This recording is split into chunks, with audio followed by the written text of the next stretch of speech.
enggak, dilihat lagi urutan entriannya, urut kacang dia daftar di Siskohatnya. Jadi sekali lagi nggak usah khawatir Bapak Ibu sekalian, semuanya serba transparan dan semuanya serba tersistem.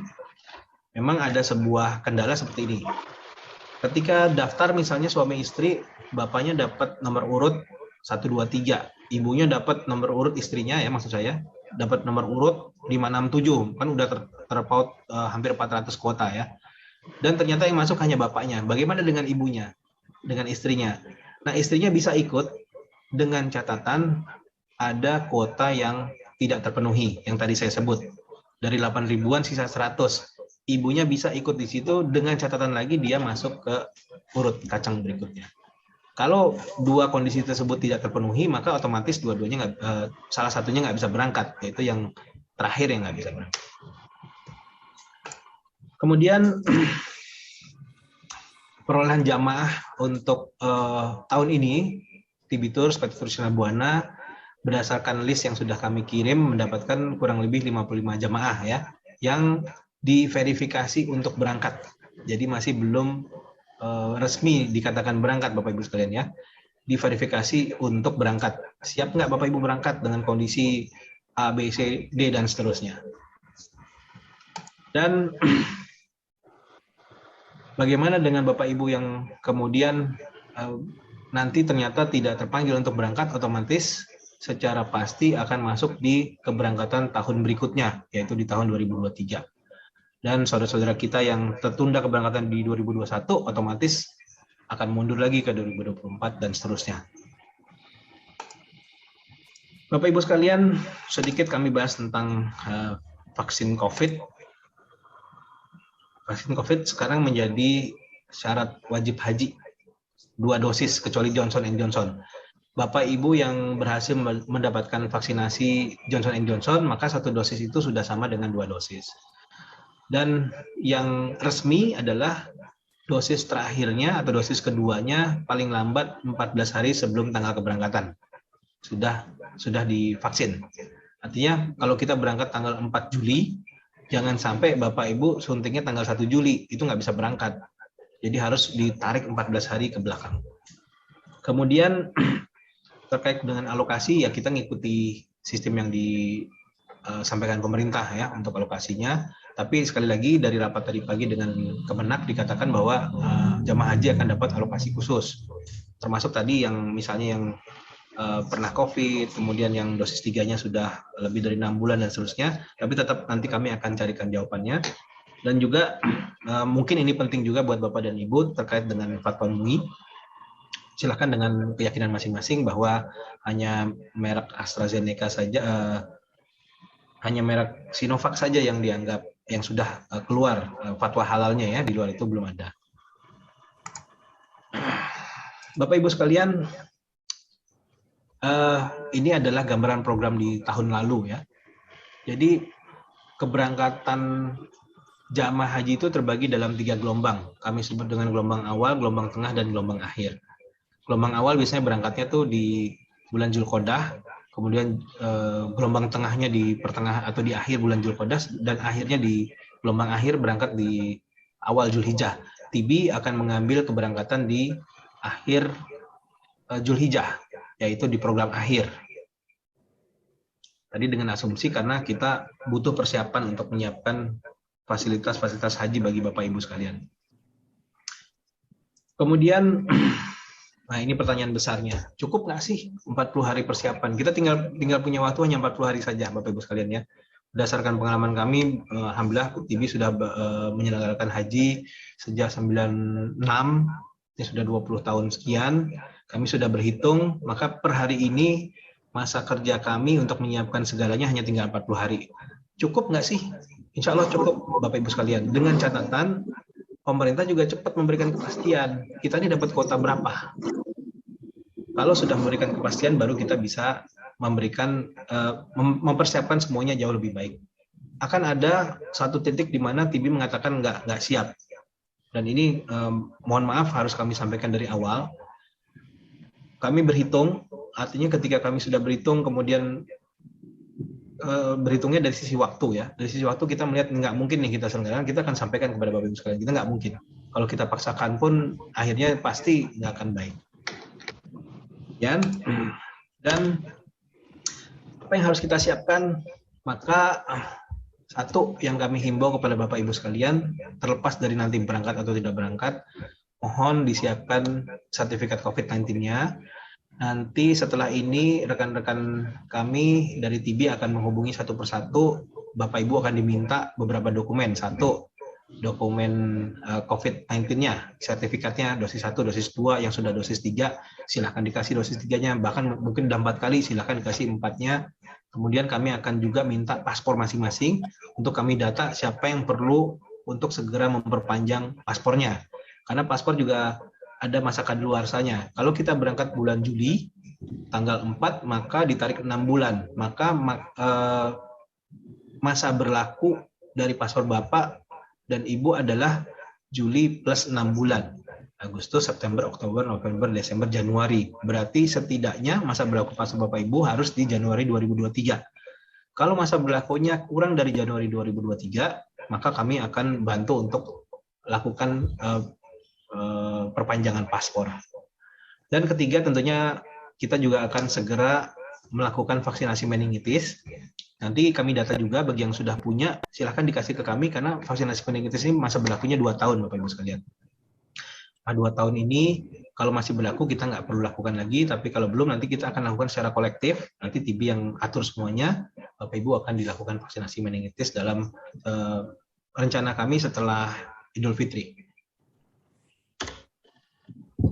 Itu yang dapat kami sampaikan Bapak Ibu sekalian. Nanti setelah kami bacakan kesimpulan ini, Bapak Ibu kami buka kesempatan untuk dialog, untuk bertanya, untuk menyampaikan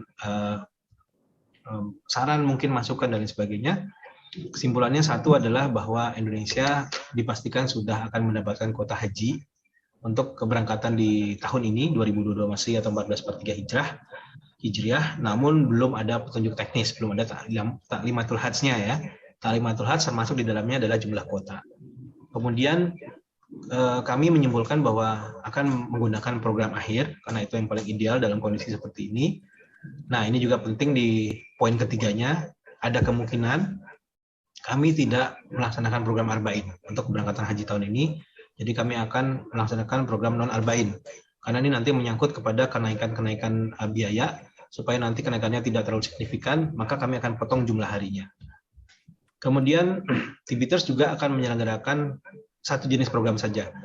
Biasanya Bapak Ibu kami punya 3 jenis program. Kami sebut program Tawadu, kemudian ada program Takwa, ada program Tawakal ya. Bedanya di hotel. Ada pakai hotel bintang 5, ada pakai hotel bintang 4, ada pakai hotel bintang 3. Untuk tahun ini, mengingat jumlahnya terbatas dan waktu juga terbatas, maka kami akan ngambil program yang di tengah saja, yaitu program B. Jadi Bapak Ibu yang ada di program C nanti akan ikut ke tengah, ke atas ya, yang di program A akan turun ke bawah, supaya ini memudahkan kita semua, dan juga dari sisi harinya juga akan kami pangkas.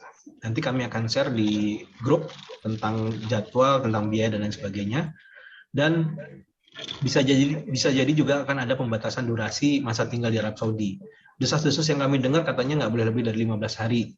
Tapi ini walau-walam ya. Ini terus terang bikin kami bingung ya. Karena TIBI sudah setting pesawatnya untuk 21 hari, tapi tiba-tiba 21 hari. Ini masih kami cari terus ke validitas informasinya.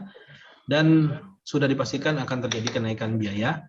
Kemudian hotel dan akomodasi alhamdulillah sudah normal lagi, sudah bisa ditempati 4 orang per kamar.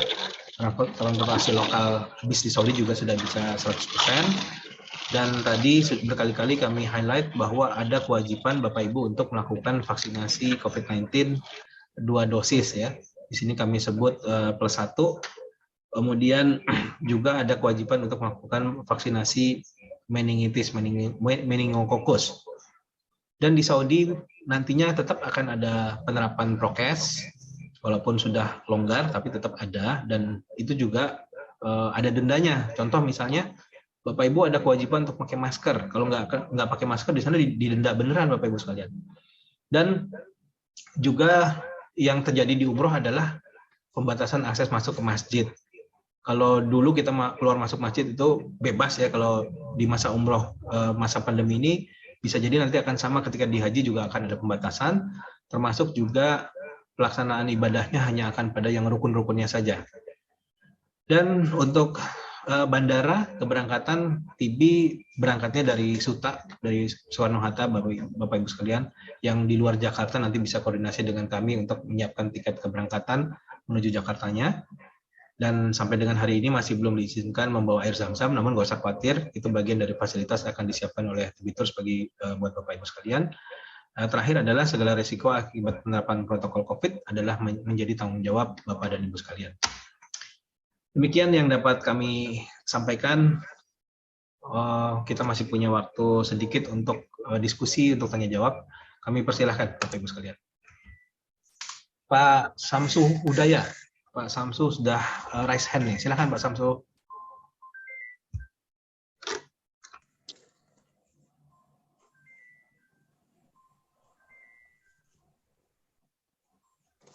Silakan Bapak Ibu yang ingin bertanya.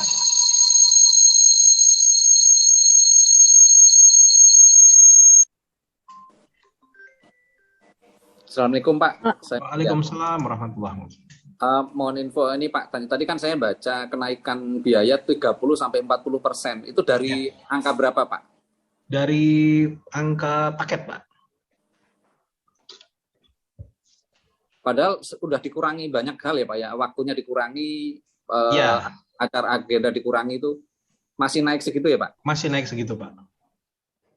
Tentunya ini kan masih sifatnya masih asumsi ya Pak ya. Artinya ketika nanti ternyata biaya maktab nggak naik ya kami pasti akan sampaikan apa adanya. Kami nggak akan, istilahnya nggak akan mengambil kesempatan lah di saat-saat yang seperti ini.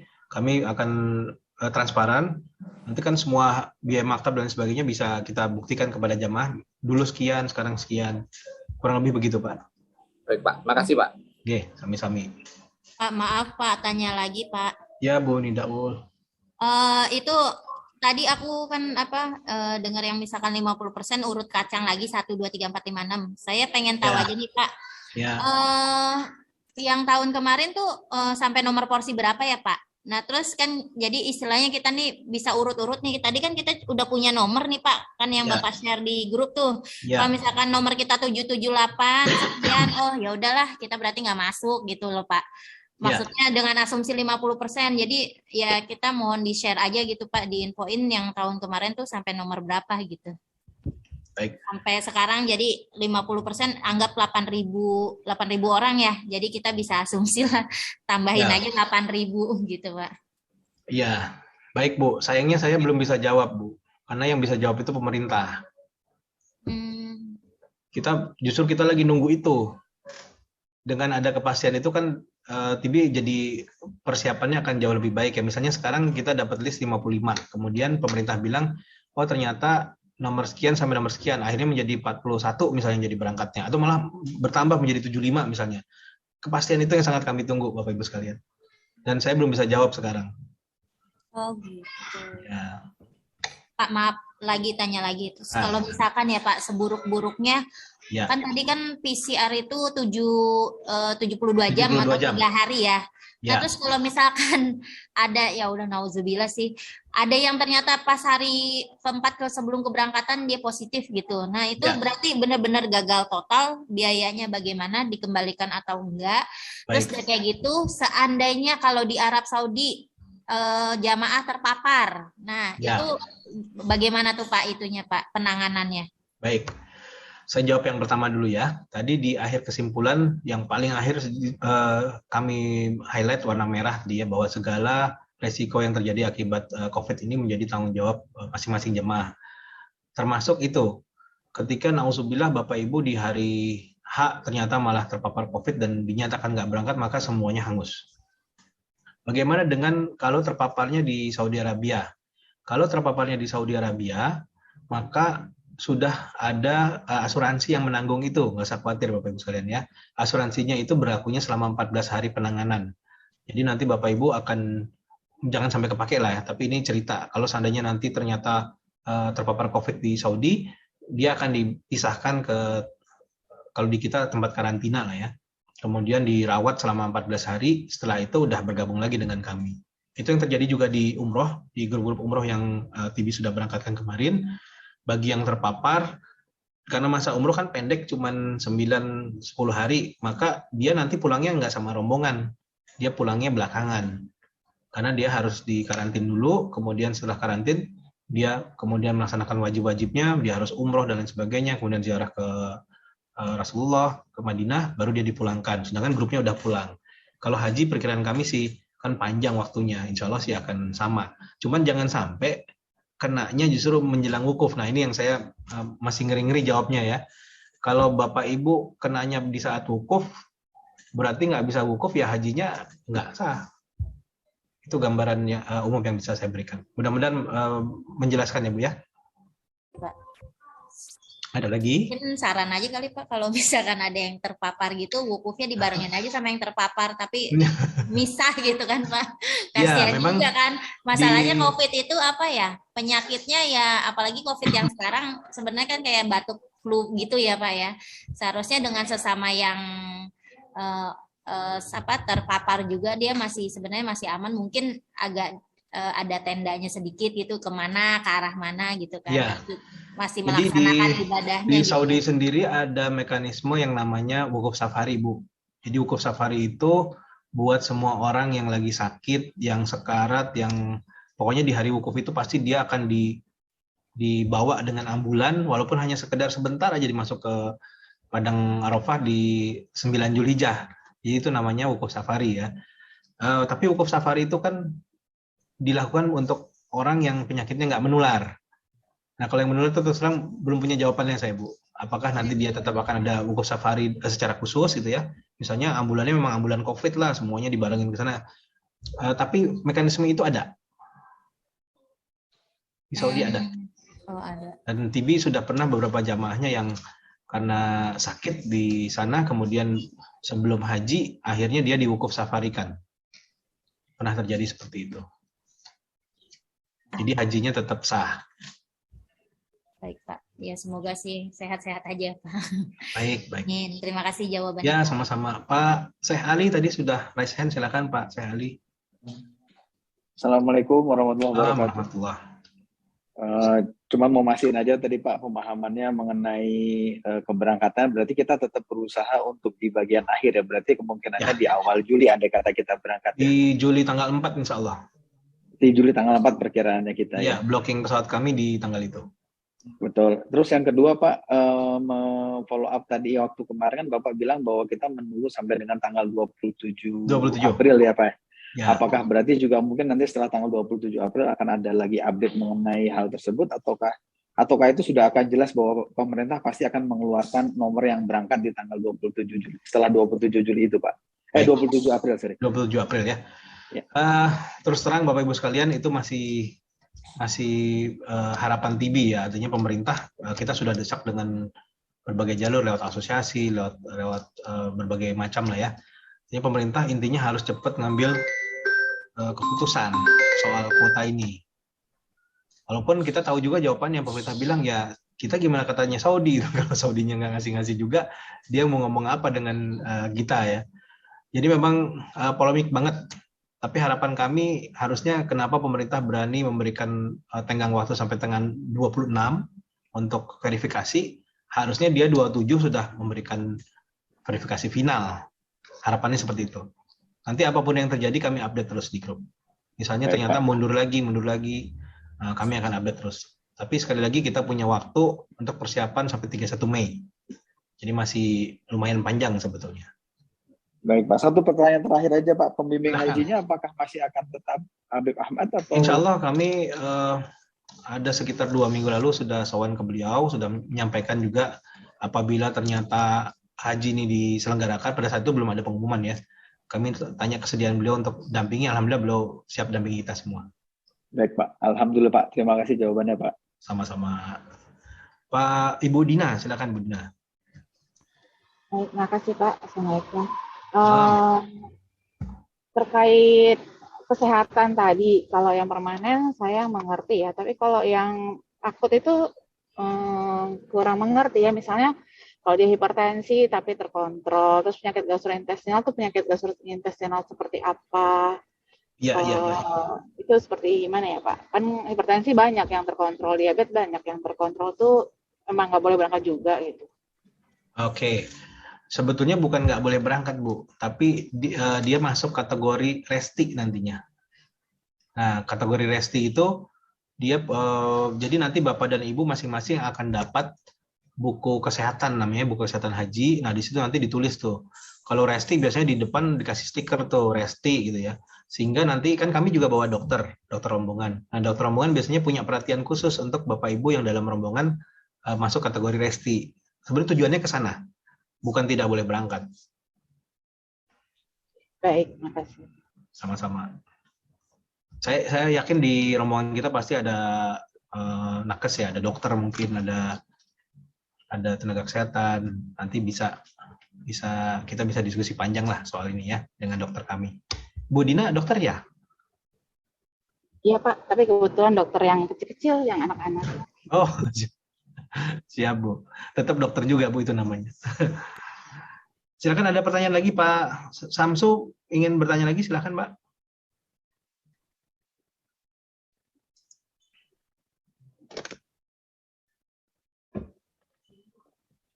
Assalamualaikum warahmatullahi wabarakatuh. Terima kasih Pak Firman. Silahkan. Mohon maaf, saya lagi di jalan ini. Oh iya. Ya, tadi saya yang ingin saya tanyakan lagi. Tadi udah dijelaskan juga, tadi Bu Dina juga sudah nanya. Nah, yang saya mau tanya lebih ke arah ini Pak, waktu itu Pak, gitu kan Pak Firman tadi mengatakan bahwa kita di akhir gitu ya.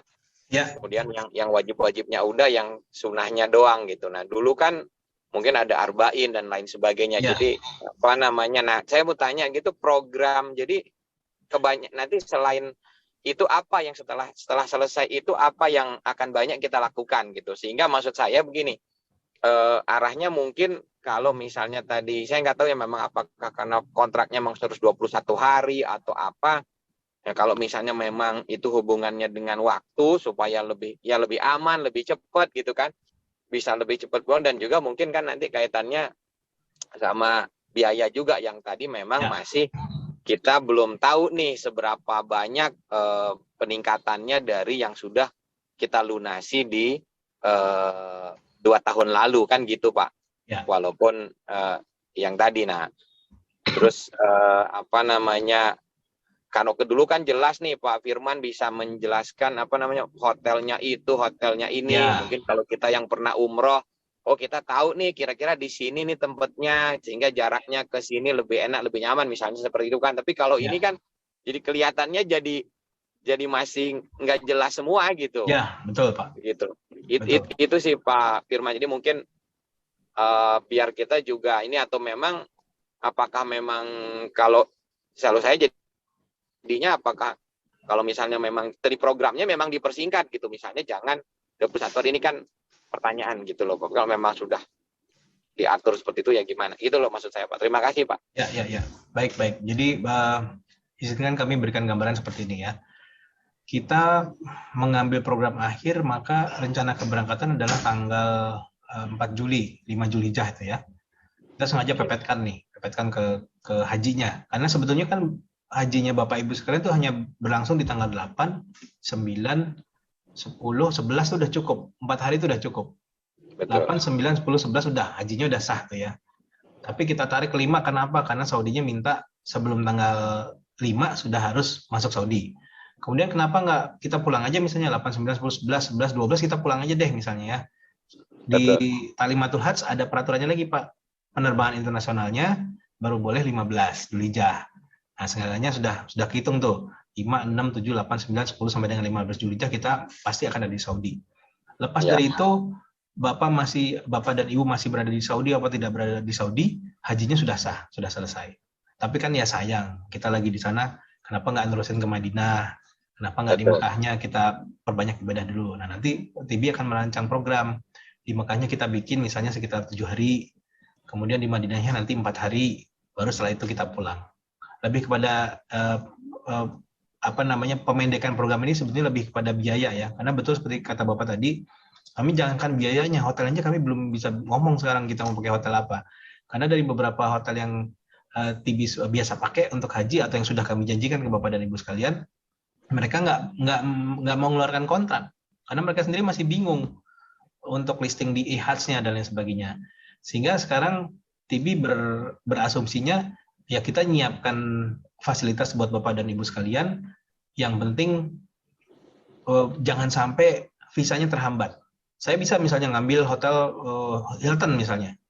Saya ambil kontrak dari sekarang, ambil Hilton, saya bayar dan lain sebagainya. Tiba-tiba dia nggak masuk e-Hajj. Visa kita nggak bisa keluar, Bapak Ibu sekalian. Makanya kita kejar-kejaran benar sama waktu ini.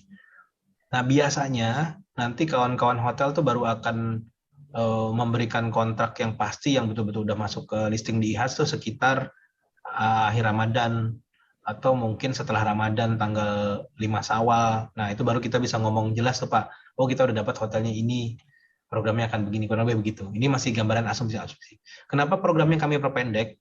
Karena setelah kami berhitung, ternyata kalau kita tetap mengambil arba'in misalnya, itu akan menjadi bengkak banget biayanya. Akan menjadi luar biasa bengkak. Makanya kami coba pangkas supaya Bapak Ibu nanti kalaupun nambah nggak terlalu banyak gitu. Walaupun kami yakin Bapak Ibu sekalian dari sisi rezeki pasti berlebih lah ya. Tapi terutama pertimbangan teknisnya juga yang kami ambil, sehingga kami merasa perlu melakukan pemendekan hari. Tentu nggak terbuka kemungkinan nanti ketika setelah 5 Syawal ternyata kita bisa lagi arba'in, bisa terjadi seperti itu. Saya bicara pahit dulu Pak. Pahitnya kita akan pangkas menjadi non arba'in. Demikian, mudah-mudahan menjawab. Berarti kalau non arba'in itu kira-kira berapa hari Pak? Hitungan kami 21. 21 ya. Kalau arba'in 28. Arba'in 28. Oh, kalau kemarin itu Bapak ada 23 sama 28 ya kalau nggak salah ya. Yang sebelumnya ada sebelumnya 23 sama 28. Sekarang kita perpendek lagi jadi 21, Pak. Oke, baik. Madinahnya ya, berarti Pak, kita pendekin nanti. Nah, iya itu maksud saya, karena ya pertimbangan panjang juga gitu kan, apalagi biaya juga dan lain sebagainya. Jadi memang harus ya nggak semuanya bisa kan dengan kondisi seperti ini. Saya sih setuju saja Pak dengan seperti itu. Siap. Terus satu lagi tadi, nah itu usul menarik itu Pak, yang apa namanya yang tadi Ibu itu sampaikan, karena kan kita nggak tahu ya, walaupun kita sudah segera prepare dan lain sebagainya, terus tahu-tahu kena sakit lah, Masya Allah apa namanya, alhamdulillah tahu-tahu sakit di sana, ya mungkin perlu dipertimbangkan juga mungkin oleh TB dan juga mungkin otoritas di sana ya, untuk wukuf itu yang penting paling nggak dia kan sebenarnya benar nggak berat, tapi ya menularnya itu kan gitu, sehingga mungkin bisa lebih jauh atau apa gitu, itu satu hal yang perlu dipertimbangkan, karena kenyataannya kan sekarang ini ringan sebenarnya sakitnya itu. Ya Pak. Ya sekali lagi kami sampaikan memang ada mekanisme wukuf safari ya. Walaupun saya belum pernah, karena memang pandemi ini kan baru sekali terjadi ya, jadi belum ada wukuf safari untuk orang yang kena COVID gitu. Walaupun dalam bayangan saya sih kira-kira rasanya sih memungkinkan lah, dia sama-sama sakitnya sama kok. Tinggal misalnya dalam satu bis terus dia diwukufkan di tempat khusus. Gitu. Karena pemerintah Saudi yang soal-soal kayak begitu juga diperhatikan Pak. Bahkan di wukuf safari itu orang yang dalam keadaan, mohon maaf, dalam keadaan sekarat pun dibawa ke sana pakai ambulan dia. Hanya sekedar untuk supaya hajinya sah. Saya rasa untuk yang COVID pasti dia punya mekanisme tersendiri, Pak. Ada pertanyaan lagi, Pak Samsu? Nggak ada ya. Saya berlanjut ke Bu Tuti. Bu Tuti silahkan. Baik. Terima kasih, Pak Samsu. Bu Tuti silahkan. Baik, Bapak. Sebenarnya tadi udah banyak juga ya ditanyakan oleh Bapak Ibu sekalian. Paling mungkin melengkapin saja nih, Pak Firman, terkait kegiatannya. Itu kan tadi disebutkan kita memang berangkat mendekati hajinya sendiri gitu ya. Tadi memang ya itu tadi pasti ada plus minusnya, tapi memang menarik tadi Pak Firman bilang rata-rata kita itu kalau sudah menyelesaikan puncaknya memang nanti ada suasana mungkin jadi bad mood ya, atau mungkin apalah. Nah, mungkin bisa dikasih gambaran Pak ke kami, kira-kira paling tidak kegiatan apa saja yang yang bisa kami lakukan setelah yang wajibnya itu dilakukan. Karena memang kayak tadi dijelaskan banyak sekali peraturan yang memang kita harus lakukan dan pasti super ketat. Karena kalau misalnya umroh kan kita bisa sewaktu-waktu main atau beribadah lah ke masjid ya Pak, tanpa rombongan pun, bahkan kita sendiri pun bisa gitu kalau misalnya dalam suasana tidak pandemi. Tapi dengan situasi seperti ini, paling tidak kan kita harapannya sama happy-nya, karena alhamdulillah waktu itu kan saya juga ikut pernah umroh sama TB dan sangat senang sekali gitu. Nah, harapannya kalau haji kan pasti lebih happy lagi ya Bapak. Ya, itu yang pertama terkait kegiatan apa saja.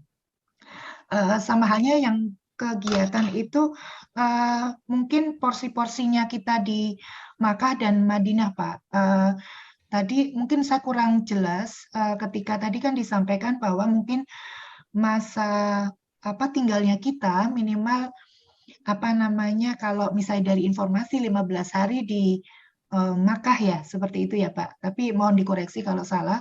Nah, artinya akan seperti apa nanti kalau misalnya di Makkah, begitu juga di Madinah, atau juga mungkin ada entah kita ke Jeddah atau seperti apa juga gitu Pak. Jadi biar kita ini jangan mikirin biaya terus karena udah pusing Pak. Paling tidak ini yang menyemangati kita bahwa oh ya insya Allah berangkatlah gitu. Jadi karena kita pasti semuanya gitu, saya dan ya mungkin bapak-bapak ya kali dan ibu gitu kan, kita kan konkret saja, kadang mikirnya jadi berapa biayanya sih tambahannya gitu. Seringnya kan ke situ ya Pak ya. Ya, gitu. ya. Kemudian yang kedua nih Pak terkait make sure aja Pak vaksin ya. Memang kayak tadi hampir sama dengan Mbak Bea ya. Saya itu kan juga boosternya 18 Januari Pak di akhir ya. Nah mungkin bisa dapat informasi Pak. Memang itu mandiri ya, tetapi paling tidak apakah memang ada tempat atau entah itu rumah sakit atau apapun yang sekiranya kita mungkin yang jamaah TB ini bisa lebih mudah untuk yaitu tadi terkait administrasi yang memang harus kita penuhin gitu. Jadi sambil paralel kita menunggu informasi dari Kemenak ya gitu, tapi paling tidak kita sudah tahu paling tidak kemana saja kita akan mendapatkan hal-hal yang memang dibutuhkan dari TB. Baik. Lalu satu lagi terkait meningitis Pak, itu apakah memang sendiri atau memang dari pihak TB sendiri ya yang maksudnya mengakomodir? Karena kalau umroh kan waktu itu dari TB ya Bapak ya. Nah, kalau meningitis apakah memang itu tadi kita mandiri sama kayak vaksin gitu atau memang itu. Dan terakhir Pak, mungkin kalau ada hitungan matematikanya biaya Pak gitu mungkin paling tidak ada gambaran ya, karena memang di sini kan ya kayak tadi Pak Firman sampaikan bahwa kita pakai yang tengah ya Pak ya. Jadi mungkin kalau yang kita misalnya memilih yang tadinya bawah harus naik itu kan pasti biayanya jadi bertambah, tapi kalau yang atas ke tengah mungkin jadi sisanya banyak mungkin ya Pak ya. Nah mungkin bisa dikasih gambaran Pak, jadi paling tidak kita bisa ancang-ancang apakah ya itu tadi berapa jumlah yang harus kita tambahkan gitu. Mungkin yang terkait paket itu ya Pak. Terima kasih Pak. Baik Bu, jadi ada 4 pertanyaan ya terkait program vaksin, meningitis, dan biaya. Saya jawab yang meningitis dulu. Jadi Bapak Ibu sekalian, meningitis itu vaksin meningitis itu adalah bagian dari rangkaian dari pemeriksaan kesehatan. Bapak Ibu nanti wajib melakukan pemeriksaan kesehatan, itu dikoordinir oleh TB. Kemudian di situ juga termasuk dilakukan vaksinasi meningitis bagi yang vaksin meningitisnya sudah sudah kadaluarsa ya. Nah, kemudian berarti jawabannya adalah nanti kami koordinir Bapak Ibu sekalian untuk melakukan vaksinasi meningitisnya. Kemudian untuk yang program, jadi program akhir ini sebetulnya bukan karena pandemi Bapak Ibu sekalian. TIBI sudah melakukan ini sudah hampir berapa tahun ke belakang ya. Kita memang setelah melakukan riset, ternyata memang paling enak adalah program akhir. Memang dia dari sisi biaya agak lebih mahal, tapi jauh lebih nyaman. Kami pernah awal-awal TIBI berdiri, kami di program awal, berangkatnya tanggal 20 Zulhijjah waktu itu. 20 atau 15 Zulhijjah. 20 Zulhijjah, jadi kita masuk Mekah dulu. Setelah Mekah, kita masuk Madinah, Madinah baru haji. Dari sisi fasilitas juga downgrade. Hotel, tiba-tiba ke Wisma Transit, terus ke tenda. Nah, itu dari sisi psikologis jemaah juga ternyata lumayan berpengaruh. Dan udah capek. Biasanya di program jemaah-jemaah program awal tuh di hajinya udah batuk, udah lemes, udah capek, udah sakit. Kami pernah coba program tengah. Kalau program tengah agak pusing ya, karena masuk Mekah dulu, haji baru masuk Madinah, atau mungkin masuk Madinah dulu, haji baru masuk Mekah. Yang paling enak adalah memang program akhir. Program akhir Bapak Ibu dalam keadaan sehat, dalam keadaan steril, karena nanti programnya TIBI akan bawa Bapak Ibu sekalian ke Wisma Transit. Jadi kami nyebutnya Wisma Transit, jadi bukan hotel ya. Dari tanggal 5 Zulhijjah sampai dengan tanggal 8 Zulhijjah, Bapak Ibu akan berada di Wisma Transit. Di situ kita karantin nih istilahnya ya, supaya Bapak Ibu dalam keadaan tetap sehat. Kita perdalam ilmu hajinya. Nanti kita akan manasik lagi di situ. Bahkan kita juga ada 1 kali manasik ke lapangan ya. Mudah-mudahan diizinkan di haji ini juga. Kita nanti manasik ke lapangan, jadi gladi bersih lah kurang lebih seperti itu, supaya Bapak Ibu punya bayangan, oh nanti wukuf di Arafah tuh begini, wukuf di Musdalifah seperti ini dan seterusnya. Nah, setelah itu programnya adalah setelah hajinya selesai, haji sebetulnya selesai di tanggal 13 Zulhijjah karena lempar jumroh terakhir 13 Zulhijjah. Tapi karena peraturan dari pemerintah Saudi dari 15 Zulhijjah baru boleh masuk check-in di Hotel Mekah. Berarti nanti dari tanggal 15 Zulhijjahnya Bapak Ibu akan kami bawa ke hotel di Mekah. Hotel di Mekah ini benar-benar yang nempel dengan Masjidil Haram, yang ke Masjidil Haramnya Bapak Ibu tinggal jalan kaki. Jadi nanti akan banyak ibadahnya di sana, sholat 5 waktunya dan seterusnya. Kalau pada saat masa-masa di Wisma Transit, kami tidak izinkan Bapak Ibu ke Masjidil Haram. Betul-betul kita karantin hanya untuk persiapan hajinya, supaya benar-benar siap. Nanti setelah hajinya selesai baru deh dibebaskan. Kita taruh di hotel yang dekat, Bapak Ibu boleh beribadah. Apa tips dan triknya supaya nggak bosan? Nanti kami ada sih acara-acara seperti ada city tour, kemudian ada tausiah dari Habib di 2 hari sekali, biasanya seperti itu. Kemudian sama di Madinah juga seperti itu. Insya Allah nggak akan ada rasa bosan lah ya. Yang udah-udah sih berjalannya seperti itu. Kemudian yang ketiga tadi tentang vaksin ya. Jadi sama dengan beberapa Bapak dan Ibu yang punya pertanyaan yang sama. Vaksin bagi yang kadaluarsa di 6 bulan sebelum ini bagaimana? Kami akan carikan jawabannya segera. Dan nanti kurang lebih solusinya seperti apa? Kami akan carikan jawabannya. Dan terakhir soal biaya. Kalau soal biaya, gambarannya Bapak Ibu sekalian ya. Kalau kita tetap masuk di program Arba'in, maka biayanya akan menjadi sekitar hampir $17.000. Wow. Sedangkan program non Arba'in itu bisa sekitar $14.000. Jadi lumayan signifikan Bu selisih biayanya. Ini juga sudah menggunakan hotel yang di tengah ya, hotel bintang 4. Itu gambaran dari biaya. Nanti insya Allah nanti kami akan sharing di grup supaya Bapak Ibu punya gambaran ya. Oh ternyata seperti ini, nanti hotelnya di mana, kemudian programnya seperti apa. Dan yang tadi saya sebut adalah untuk sekamar berdua. Kalau sekamar bertiga tentu lebih beda biayanya. Nanti semuanya ada di brosur ya, di brosur yang terbaru. Dan itu semuanya asumsi kalau jadi naik 100% si biaya maktabnya. Kemudian kalau teks-teks tidak terhindarkan, nanti kalau ternyata dia kembali ke harga maktab semula, ya kita pasti akan kembalikan ke Bapak Ibu sekalian.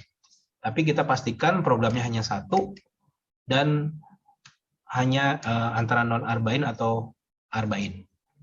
Nah, hotel yang tadi saya sebut biayanya adalah untuk hotel yang sementara ini sudah listing di IHADS, yaitu hotel bintang 5. Nanti kita tunggu perkembangannya, apabila memungkinkan kita akan bukan downgrade ya, kita akan carikan solusi yang lebih ekonomis lah supaya semuanya nanti kalaupun terjadi penambahan tidak terlalu signifikan, kurang begitu. Bintang 4 yang biasa TB pakai sampai hari kemarin kita kontak, nggak ada satupun yang bisa berikan kejelasan. Ada yang bilang nanti, ada yang bilang bukroh, ada yang bilang segala macam, sehingga kita ambil kesimpulan kita harus siapin dulu semuanya. Yang siap adalah yang nanti akan kami share di WA Group. Demikian Bapak Ibu sekalian. Monggo, masih ada pertanyaan? Sudah menjelang buka puasa.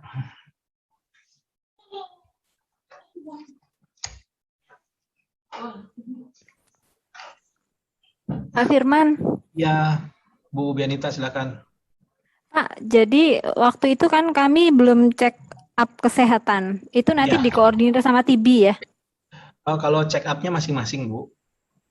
Tetap harus ya? Tetap harus. Dia nanti persyaratannya nanti kami ulang lagi ya. Harus check up-nya apa aja.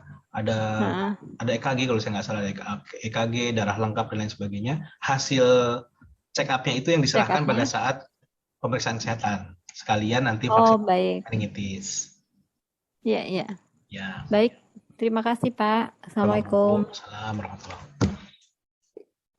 Bagaimana Bapak Ibu, ada pertanyaan lagi? Mungkin satu Pak Firman, satu lagi Pak. Monggo Pak Budianto. Ini Pak, apakah nanti ada checklist ini Pak, apa yang harus dilengkapi satu persatu Pak? Misalnya ada ya Pak ya? Ada. Nanti biar dikoordinir oleh TB, misalnya hari yang harus diselesaikan apa-apa saja, listnya mana. Terus kalau yang sudah timeline-nya nanti. Timeline-nya ada ya Pak ya? Ya, ada. Nanti kami akan publish di grup, tapi juga Bapak Ibu mohon izin akan dihubungi Japri satu-satu nanti. Ya. Baik Pak, terima kasih Pak. Siap. Silahkan, Mbak Nawal mungkin ada nanya lagi? Sudah Mas Firman, sudah jelas. Suami sehat Mbak? Sehat, Alhamdulillah. Rombongan kena COVID Februari kemarin. Iya, turut berduka cita ya Mbak ya. Iya. Baik, Bapak Ibu sekalian, kalau memang nggak ada pertanyaan lagi, atau mungkin nanti ada, silahkan bisa kontak saya di WA boleh, di telepon boleh, 24 jam saya insya Allah. Namun kalau saya responnya lama, mohon dimaklumi. Terima kasih banyak atas perhatiannya. Insya Allah informasi-informasi ini akan kami share kembali di grup, supaya yang hari ini nggak ikut juga bisa sama-sama mendapatkan informasi yang sama. Mari kita tutup dengan hamdalah. Alhamdulillahirrahmanirrahim. Alhamdulillahirrahmanirrahim. Anaka wa bihamdika asyhadu an la ilaha illa anta astaghfiruka wa atubu ilaik. Mohon maaf lahir batin Bapak Ibu sekalian, ihdinas shiratal mustaqim. Assalamualaikum warahmatullahi wabarakatuh. Waalaikumsalam. Semuanya. Waalaikumsalam ya. Sehat dan tetap semangat. Terima kasih Pak Firman, terima kasih. Sama-sama. Terima kasih Pak Firman. Terima kasih Pak. Terima kasih Pak. Semuanya bersehat-sehat semuanya ya. Sehat semua. Bismillah. Insya Allah semuanya sehat. Amin. Amin. Sedih juga. Masya Allah, benar-benar bersehat semua. Berat banget.